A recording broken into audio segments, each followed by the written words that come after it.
Senate President Pro Tempore Panfilo Ping Lacson. Sir, magandang hapon and welcome back to Storygon. Good afternoon, Hi, Senator. Senator. Magandang hapon, Ed, Sec Ronald, at saka si Ami. Magandang hapon sa ating lahat. Pag natatawag kang Sec, napapalingon ako parati. Senator, para sa ating mga tigpakinig, ano ba ang naging main reason paano kayo nakabalik uli as chairman ng Blue Ribbon? Hindi pa kasi ang resumption ng session namin November 10.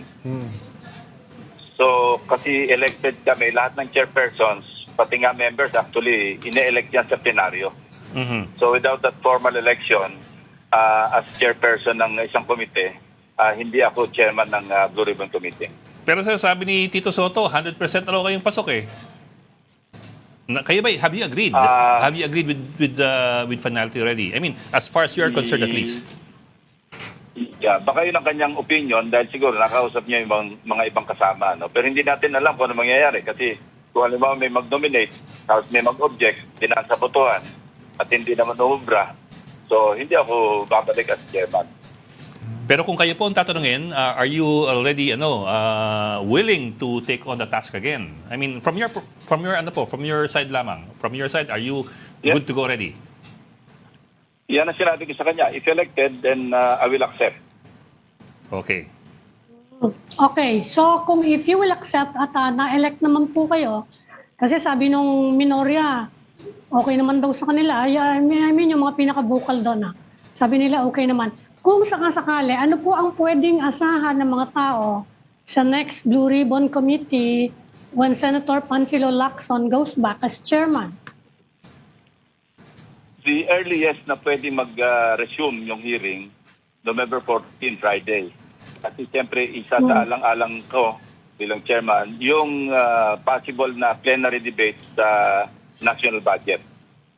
Kasi matatapos yata today or tomorrow yung lahat ng committee hearings.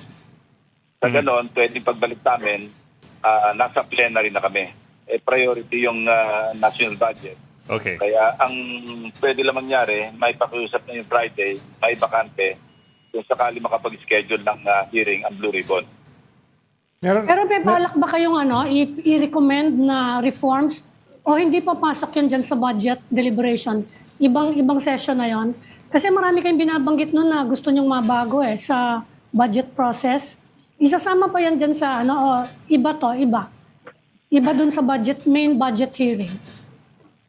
Ang isang major reform na pwedeng magamit na naging output nitong mga hearing sa Blue Ribbon, yung bawal magsingit sa National Expenditure Program.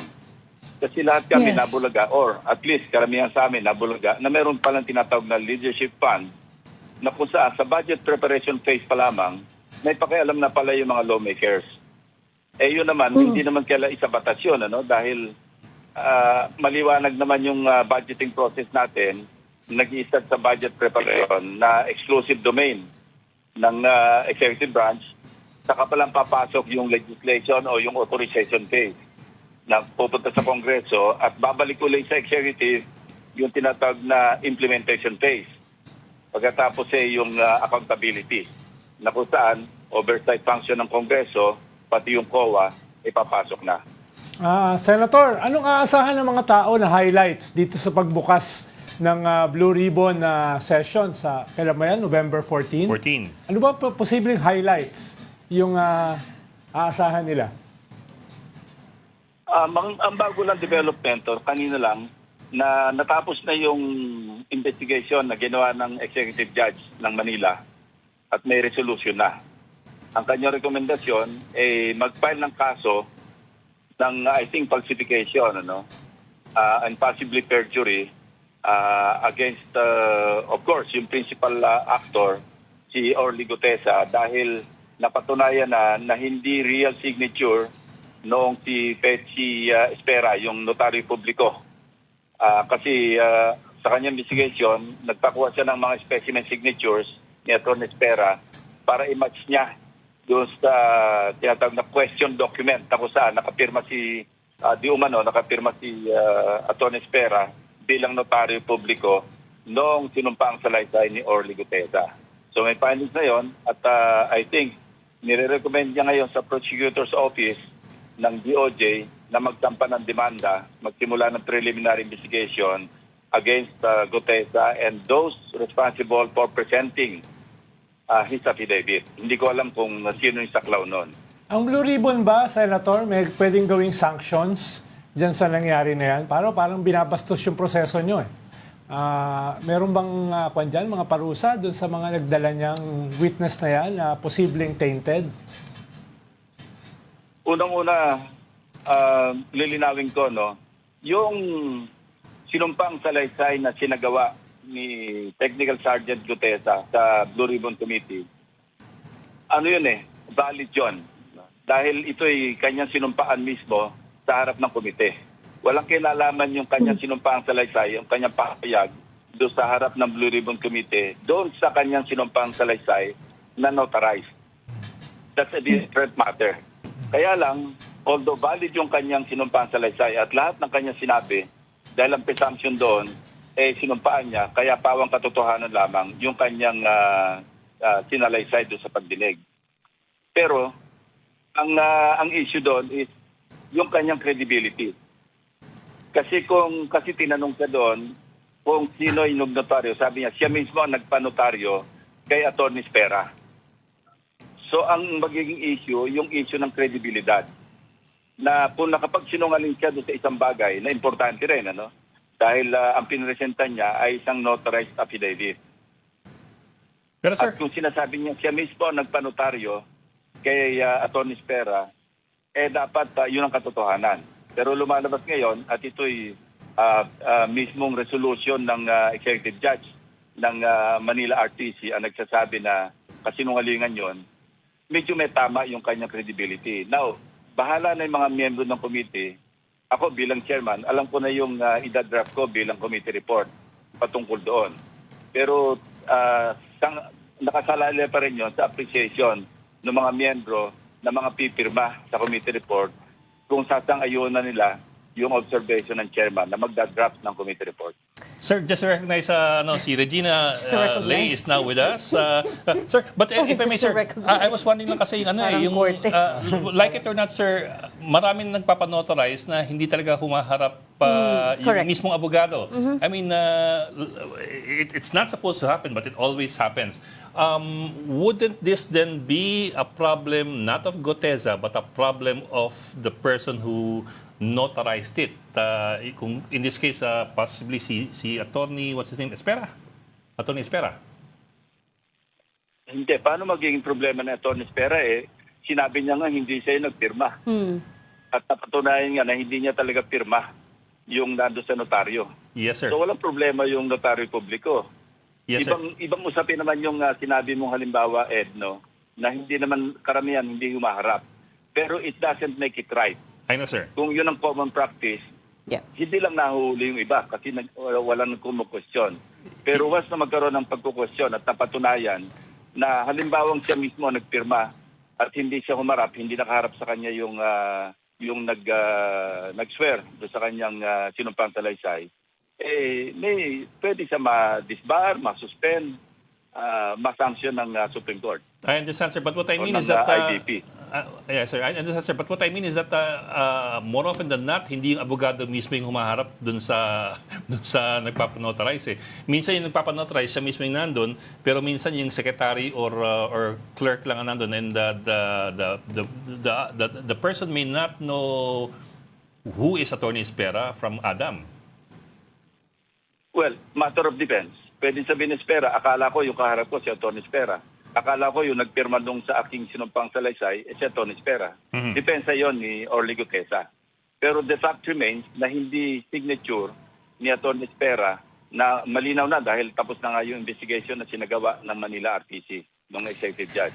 So established fact na yon. Dahil natatandaan ko, humingi pa nga siya ng kopya ng ilang specimen signatures kasi may mga sulat sa amin si Atty. Spera. Pinadala namin sa kanya at ito'y pinadala niya sa NBI para ma-subject sa forensic examination. Ma-examine ng handwriting expert. At yun ang lumabas na resulta. Na hindi mismo talagang pirma o standard signature hindi tumutugma sa standard signature ni Attorney Espera yung pirma sa Yeah. affidavit na sinumite ni Gutesa sa Blue Ribbon Committee. Senator, let's move on. From Orly Guteza, because you posted on X, formerly Twitter, no, saying that if you were re-elected as Blue Ribbon Committee Chair, you are going to invite a very important witness, along with Sergeant Orly Guteza, of course. Sino po tong very important witness that you're talking about? Hanggang hindi na pa-finalize yung kanyang confirmation, no, na una dadalo at pag dumalo maglalahad ng kanyang salaysay na pawang katotohanan, mahirap i-kumpirma. Pero sinasabi ko lang, napaka-importante ng testigo kasi marami pa madadagdag na mga pangalan na sangkot doon sa lagayan at saka sa ibang pang modus operandi patungkol doon sa mga ghost projects ng flood control. Meaning to Senator- say, this witness of yours is hindi pa siya nagko-confirm na dadalo siya sa hearing. He hasn't agreed to, Hanggang he or wala she siya hasn't doon sa agreed to harap. testify. Hanggang wala siya doon sa harap namin sa oras ng pagdinig, mahirap Until it happens. sabihin na na mangyayari na yon, ano. Kasi marami ng insidente in the past na nagkumpirma pero hindi naman sumisipot, nagbabago ng isip for some reason. Pero sinasabi ko lang, importante din sigo kasi lalawak pa yung yung mga masasangkot at malalaking pangalan pa. Senator, ibabalik ko lang kay Gutesa dahil nakadikit ito dun sa isang mahalagang usapin sa Blue Ribbon, yung posibleng imbitasyon kay former Speaker Martin Romualdez. Paano makakaapekto yung development na yan kay Gutesa doon sa ganong klaseng issue, Senator? Wala, it stays, ano, yung intention, yung plano na imbitahan of course, si Saldico wala dito, pero papadalan pa rin siya ng invitation doon sa kanyang residence. Si Speaker Romualdez, dati Speaker Romualdez, papadala namin yung invitation o yung letter kay Speaker Bogie D. At siya yung magsasabi kay dating Speaker Romualdez na dumalo kung kagustuhan ni Speaker Romualdez na dumalo. Pero, in between, nagbigay na ako ng instruction just in case na bumalik na ako bilang chairman na mag-prepare na ng subpoena doon sa kontraktor nung construction ng bahay sa number 42 McKinley Road sa Forest Park or doon sa security agency na nag-handle ng security, yung may kontrata na nag-handle ng security doon sa naturang house under construction para dalhin yung doon sa STECOM para dalhin yung logbook. At kung makapag-testify sila na talagang indeed during the period between December 2024 hanggang August 2025, may mga dumating ang convoy ng mga sasakyan doon. For some reason, makaka-reinforce doon sa salaysay na ginawa ni Orly Gutesa na nag-deliver sila doon. So, importante yon. Kung madadala yung logbook at magtestify yung may dala ng logbook, na totoo nga sa ganitong period, sabihin natin merong specific date or dates between December 2024 and August 2025, mahalaga yon. Kasi magiging very credible at saka daming yung evidence ng salaysay sa pamamagitan ng salaysay ni Orly Gutesa. At kung wala naman sa logbook, Senator, walang dumating doon na convoy namang sasakyan at may testimony na wala talagang dumating doon, bagsak yung credibilidad altogether ng salaysay ni Orly Gutesa. Senator, missing in action si Orly Gutesa. Baka may balita ka, sa former Marine. May mga kontak ka dyan sa military. Nasaan kaya siya? Madali ba siyang ma-summon kung sakasakali? Pinacheck ko na yung mga addresses at katunayan, humingi ng tulong nga yung RTC Manila. Doon sa address, pinadala namin sa kanila, pero ang sabi, wala na raw si Gutesa, hindi na doon nakatira. Yes. Ngayon, ang subpoena na ipapadala namin sa kanya, ay i-course namin through the office of Senator Marcoleta and or doon sa residence or office ni dating Congressman Mike Defensor. Kasi sila Mike naman yung Defensor. nag-present, lalo si Senator Marcoleta, Kaya sana alam nila kung paano makontak. Kasi chinek ko rin yung CCTV do sa Senado, noong araw ng pagdinig na nando si Gutesa. Dumating siya doon as early as 8:27. Pagkatapos siya may sumalubong sa kanya, dumiretso siya sa opisina ni Senator Marcoleta. Paglabas niya, diretso siya, sinamahan siya nung staff ni Senator Marcoleta doon sa gallery. At nanatili siya doon habang kami nagkakaroon ng pagdinig. Pinababa siya mga bandang, I think, 10:27, tinawag siya, nanggaling siya doon sa gallery. At bumaba siya. So, ganong kalawak yung pakikipag-ugnayan ni Sergeant Gutesa kay Senator Marcoleta. Kasi maaga siyang dumating, pumasok sa opisina ni Senator Marcoleta. I think he stayed there for around, kung di ako nagkakamali mga around 30 minutes. Pagkatapos lumabas at doon siya nanatili. Nakinig siya doon sa aming pagdinig habang hindi pa siya tinatawag. Pero nung dumating Nanood siya, at nag-iisa siya? Nag-iisa ba siya nung dumating siya? Parang may kasama siya.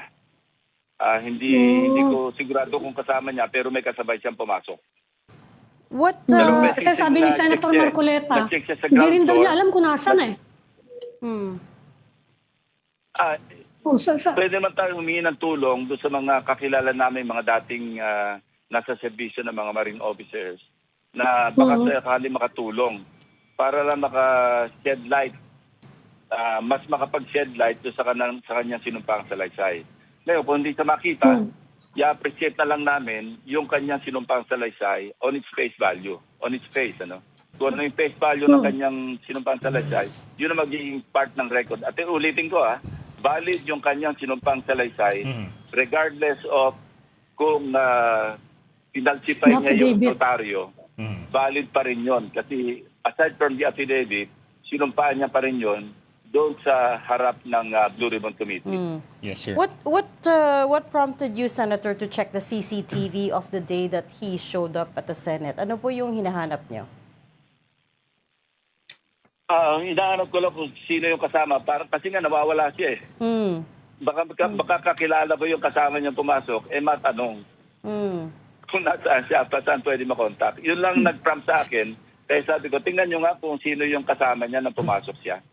Hanggang ngayon, tinitingnan namin kung ma-identify yung kasama at baka sakaling makatulong sa pag-locate sa kanya. Actually, nung sinumon siya doon sa DOJ at hindi sa Sumipot, doon ako nakapagbigay ng bilin sa aking mga staff na tingnan nyo nga yung CCTV, baka sakali makatulong tayo sa DOJ sa paghahanap kay Gutesa.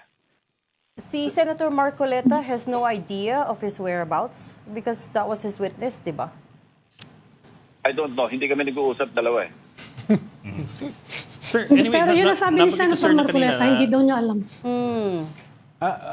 Senator, due diligence nyo ba yung background niya?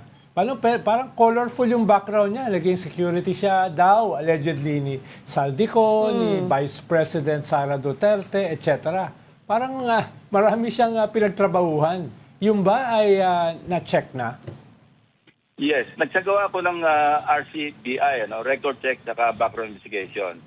At alam mo, surprisingly, pardon the word, pero ako mismo, nakita ko at saka pakipag-ugnayan doon sa mga nakakilala sa kanya, maganda yung kanyang service record.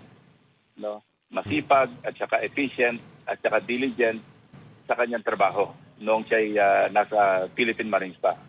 So yun ang napag-alaman ko sa kanyang service record. Yung kanyang service reputation sa Philippine Marines, maganda. Sir, nabanggit niyo yung Manila RTC Executive Judge maaaring magsampa ng reklamo against Gutesa and those who presented this affidavit. Kasama ba doon o masasabit ba doon for example, si former Congressman Mike Defensor at si Senator Marcoleta? Or they're not included in that consideration? Hindi siya ang magsasampa ng reklamo. Nire-recommenda niya sa prosecutor's office o sabihin natin sa DOJ na magsagawa ng preliminary investigation dahil pwede maging liable sa falsification si Sergeant Gutesa and others responsible for presenting his affidavit. Ang question dito, bukod kay Gutesa, yung affidavit mismo. Yes, sir. Pero I think medyo sa tingin ko lang kasi layman, medyo stretch yun kasi hindi naman, wala naman personal knowledge yung nagpresenta sa kanya. In this case, si Senator Marcoleta o si Mike Defensor man na hindi talaga properly o hindi notarized ng proper notary public yung salaysay ni Gutesa. Okay. Tinanong nga siya ng pagdinig na ikaw ba mismo nagpanotaryo? Ang sagot ni Gutesa, opo.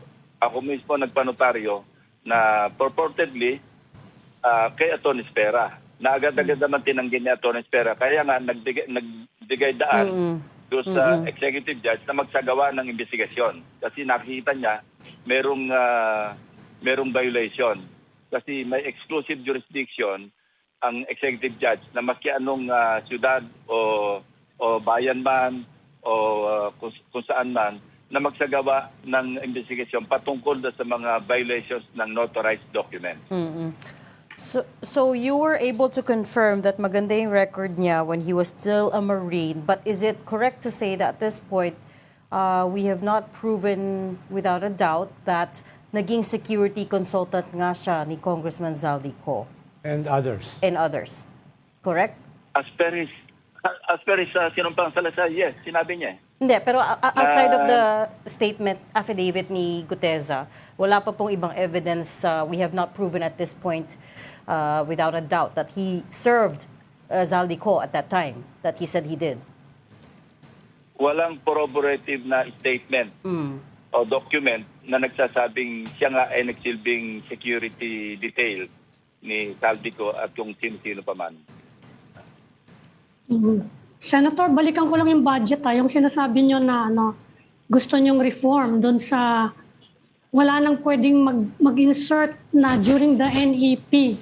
Sa tingin nyo, yung mga kasama nyo dyan sa Senado will go along with it? I Kasi think so, parang matagal yes. nang Kasi ginagawa naging nila, issue na parang routine na tatawagan sila ng executive, tatanungin, meron ba kayong project na gustong isama rito? Parang normal which is a clear violation of the budgeting process. Napakaliwanag nun.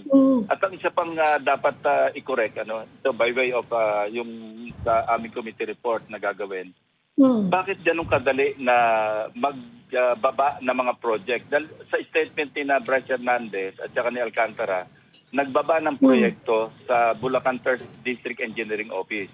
Teka muna, yung pagpasa ng GAA, itemize lahat yung projects, yung tinatawag na PAPs, di ba? Programs, activities, projects. Itemize yan Pagka yung pondo na na para doon sa isang particular na proyekto, iniba mo, technical malversation yon.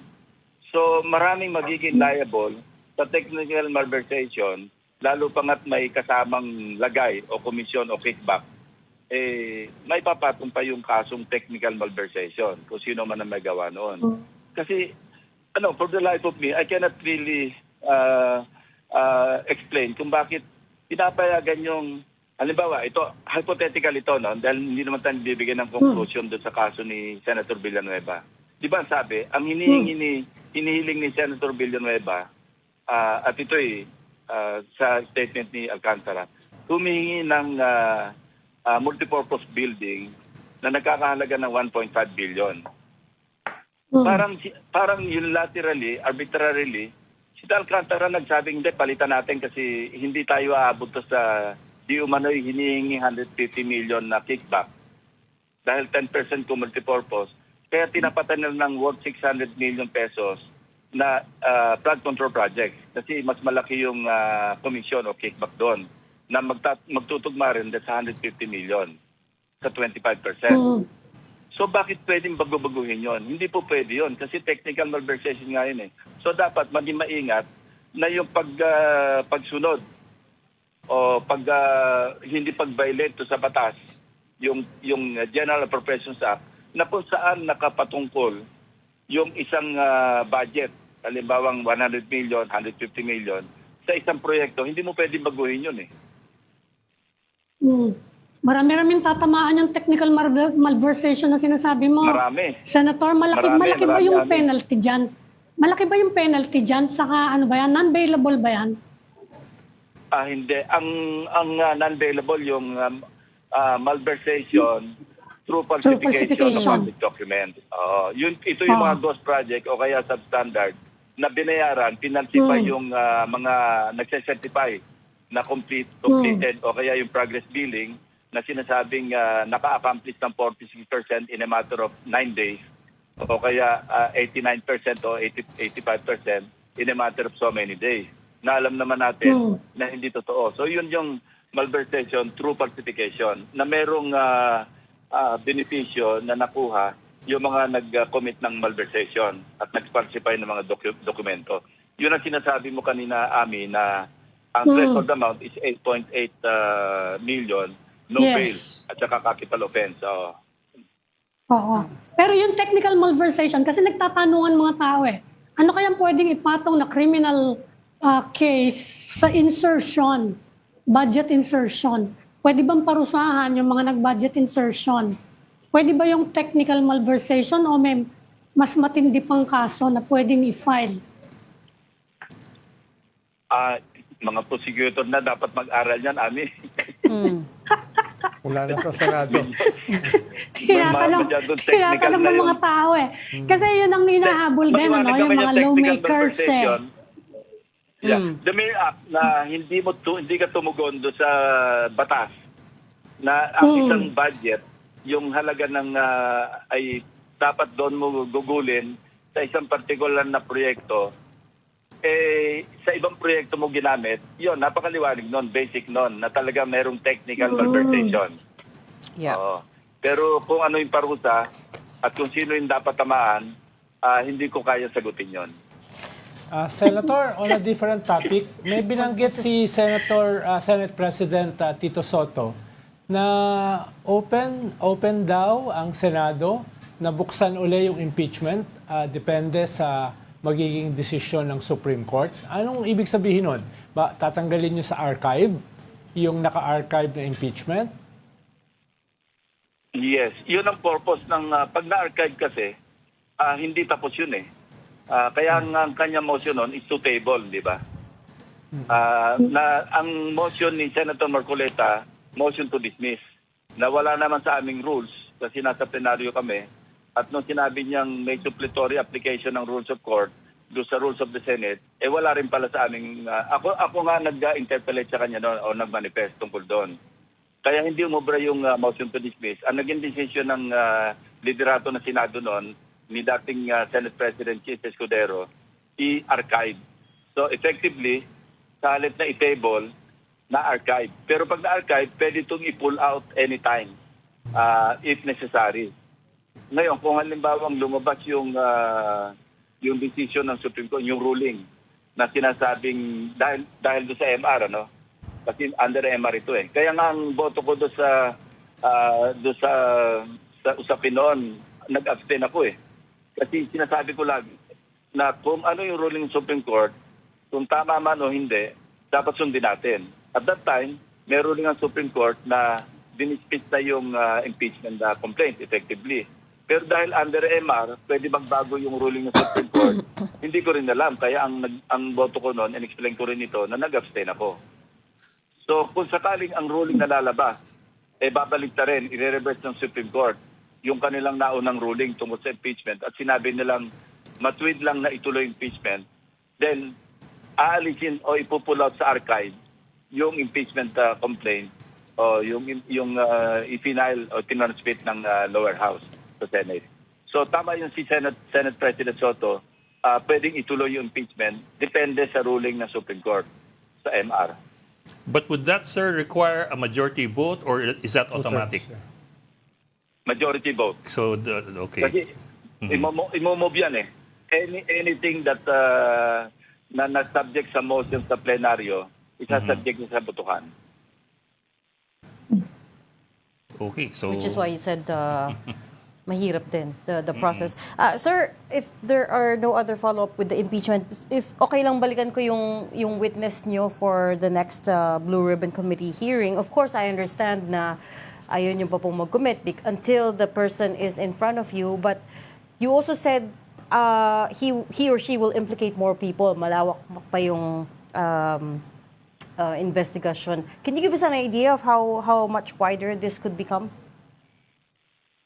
Medyo malawak-lawak. Mga hindi lumalabas sa mga naunang hearings, may lalabas na mga bagong pangalan at saka medyo malaking pangalan. I mean, higher than House kalaki. Speaker and Senate President, sir? Regina, let's leave it at that, ano? Kasi pag nasa harap na namin yun, marinig naman natin lahat yun eh. We only have to wait until November 14. Okay. Marinig natin yan. Kung sakaling haharap siya doon. Yeah, but yun na nga eh. Pero Because, all indications, ang all indications naman, it's a go eh. okay, it's a go at this point. Sir, ilang syllables? Joke lang yun. But so marami pang names. Are we talking lawmakers? Are we talking contractors? Are we talking businessmen? Or Mas lahat? magandang hintayin na lang natin kasi Okay. baka mausog. Okay. Mausog. Okay. Baka mausog. Masisi pa kayo Balikan pag ko na lang yung nausog. budget. Sige na nga. Balikan ko lang yung Okay, budget, yung thank you, sir. unprogrammed appropriations. Ano kaya pwedeng compromise doon? Kasi pati Malacanang sinasabi, dinidepensa ng Malacanang pati Yung unprogrammed, hindi daw pwedeng wala nun yung budget. Anong nakikita niyong possible compromise? Because you were recommending na i-abolish completely yan. Di ba pwede i-abolish na lang? Uncompromising kami dyan. Yung Senado, uncompromising. Senator Win Gatchalian. And by the way, Yeah. I take my hat off. Ako, I'm sorry, I wasn't able to attend the committee hearings kasi nag-undergo ako ng surgery cornea, Medyo nagkaroon ng complication kaya parang na-immobilize ako for 2 weeks. But si Senator Sherwin, in fairness to him, handled the committee hearings very, very well, Naisip ko lang, pag tuwing nanonood ako ng pagdinig niya, para bang move over, Senator Lacson, nandiyan na si Senator Gatchalian. Ang ganda ng kanyang pag-handle. At saka maganda yung kanyang pag-aaral. Actually, yung scrutiny niya, napakaganda. Marami siyang nailabas na mga maanumalya, na questionable, mga red flag. Ang dami niya nilabas. So, really, I take my hat off kay Senator Sherwin. Now, yung unprogrammed, uncompromising kami dyan. Senator Gatchalian, Senate President Soto, and most of our colleagues, at least in the majority. Tatanggalin namin yung unprogrammed. Especially, nagtira yung House, naglipat sila sa unprogrammed appropriations ng mga ayuda. I think, naiwan doon nasa mga 42 billion. Tatanggalin namin yun. Mahabang usapin to pagdating sa BICAM, pero nagkakaisa kami na hindi po pwedeng nasa unprogrammed fund or a program appropriations, yung mga ayuda, ilagay natin sa regular items, sa regular budget. Ang ititira lang namin doon, yung foreign assisted. Total, doon naman sa, ang program appropriations kasi, is under the special purpose fund. Ito yung main item Ang special purpose fund, nandyan yung tinatawag na contingent fund.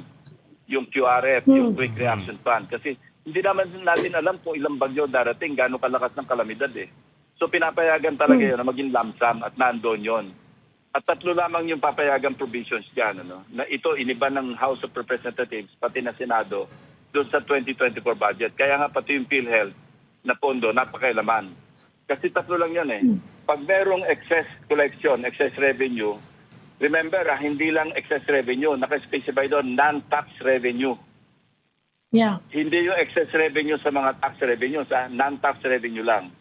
Pangalawa, pag may accompanying revenue measure. At pangatlo, may approved loan. Ang ginawa noong 2024, kaya nagsimulang lumala yung budget, dinagdagan nila ng GOCC. Ang PhilHealth, GOCC yan. So, alam mo, pag sinabing non-tax revenue, na ito yung isang requirement para makapag-realign ka from unprogrammed to program. Kasi may excess revenue ka from non-tax. Hindi naman nito baliktad. Sa halip na mag-augment sa pondo ng PhilHealth. Dahil yung sa non-tax, yung PhilHealth pa kinunan. Now, yung hindi namin papayagan na mabalik yung extra provisions. Kasi unang-una, pag sinabi mo GOCC, yung PhilHealth, covered dito ng special law. Yung sin tax. Kasi may earmark yan Nagpasa kami ng sin tax law noon, naka-earmark yung pondo na ibibigay sa PhilHealth at suporta sa universal healthcare. effectively, inamend ng general law yung special law. Kasi ang GAA is a general law. Yung CTAX at saka yung Special. mga laws patungkol sa PAGCOR at saka PCSO, kasi may mga earmarking din dyan eh. Para effectively, inamend ng GAA by way of the special provision na dinagdag do sa 3 requirements. Ang panglima, dinagdag na foreign assisted. Plano pang pakialaman, pati yung foreign assisted projects, gusto pang pwedeng galawin at ilipat do sa mga items do sa program. Now, yun lang ang aming papayagan. Ano? Pero lahat ng program appropriations, alisin namin yun. Medyo malaking bakbakan ito sa quote-unquote pagdating ng BICAM. Pero kaya nga napaka-importante ng transparency. Yung i-open namin sa publiko, every step of the way, yung buong budgeting process, i-open out to public. At ito, nagpasa na kami ng Senate Concurrent Resolution. Wala itong counterpart sa House. Kaya we will encourage the House to pass their own version of the concurrent resolution para nang sa gano'n, nagkakaisa kami. Sir, Sa linawin ko lang, concurrent sir. resolution, lahat ng Ano yung amendments na concurrent gagawin resolution? namin, na transparent, na lahat ng amendments hindi pwedeng isusulat lang sa toilet paper o kaya sa yellow pad. Kailangan ito naka-record at saka transparent. Sa floor namin i-manifest o kaya i-move na ay parang sa regular regular mga bills na pinapasa namin. Sa plenaryo namin i-introduce ang aming mga amendments at doon tinigbobotohan namin isa-isa. Mga individual amendments yun. Sa budget, hindi ganun ang nangyayari.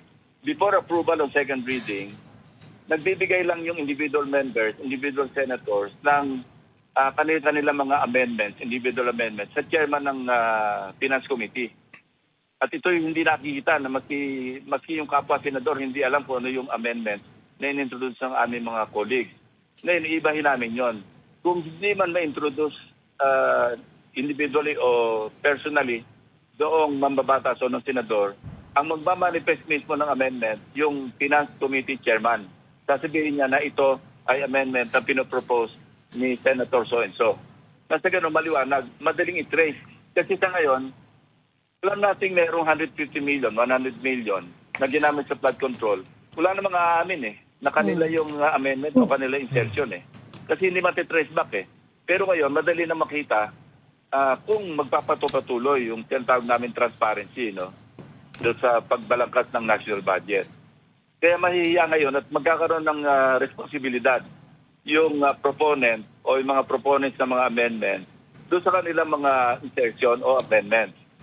Remember, kaya clarify ko lang kasi ito isa sa pinagtampo ng aking mga kasamahan.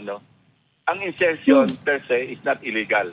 Ang insertion, ang euphemism nito is amendment. Tinatawag lang na insertion kasi nga, ang nangyari noong 2025, sa BICAM isiningit. Wala ito sa version ng House, wala sa version ng Senate.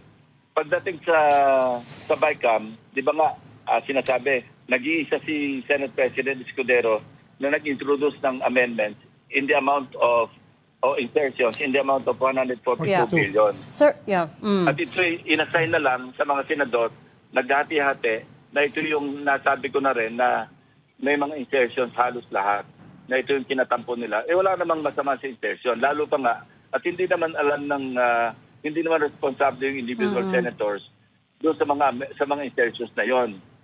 Na i-assign lang sa kanila yon. Yeah. So walang masama kasi amendment yun Pero ang magandang nangyari rin, if we may call it that, na parang blessing in disguise, catharsis nga ito na parang nag-aandego tayo sa catharsis in a way, Napunta, nangyari lahat ito, flood control projects, may mga kasuhan, pero nagising tayo yung damdamin natin. Parang nagising. Na ngayon, maingat tayo ngayon sa pagbalangkas ng 2026 budget. Oo. I was gonna ask a follow-up question about unprogrammed appropriations, but then again, the director in my ear said last question na daw sa akin. So, I will ask what I wanted to ask earlier then about Senator Joel Villanueva. Of course, mukhang hindi na i-enforce ng ombudsman, the new ombudsman, yung dismissal order ng 2016. But have you, meaning the Senate leadership, received the, what do you call that, memo, decision from former Ombudsman Samuel Martirez? And kailan niyo po natanggap yung decision na yun to begin with. And I'm sorry if you guys talked about this before because I was on Well, leave, but si Remulla ang nagsabi na hindi pa tapos yun. hindi pa tapos. Okay, so have Hindi pa niya inatas. Unang-una, kayo po as Senate President pro tempore. Yeah. Regina, unang-una, kasama sa mga exemption, yung members ng Congress. Walang, hindi pwedeng i-dismiss kasi pwede mag-recommend yung ombudsman sa Congress para isa-ilalim sa ethics complaint o ethics case yung sinasabing lang i-dismiss nila. Kasi mga impeachable officials, members ng Congress, judiciary, yan ang hindi saklaw no mga dismissal order o Section suspension 21. order ng ombudsman. No? Okay. So malinaw yon na recommendatory yung kanila kung gusto. But then again, in the case of Senator Villanueva, meron din kaming sa rules sa ethics namin, ano. Ang jurisdiction lang ng ethics committee ng Senado. Yun lang offenses allegedly committed while they serve as senators or we serve as senators. Yung offenses allegedly committed before we became senators, walang jurisdiction yung ethics committee. Kaya nga even nga yung kaso ni yung ethics complaint against dating Senate President Escudero na yung nakatanggap ng campaign donation. I don't think we have jurisdiction over that case. Kasi he was governor when he was running for senator. So yung sinasabing infraction, yung sinasabing, well, yung criminal case, ibang usapin yon.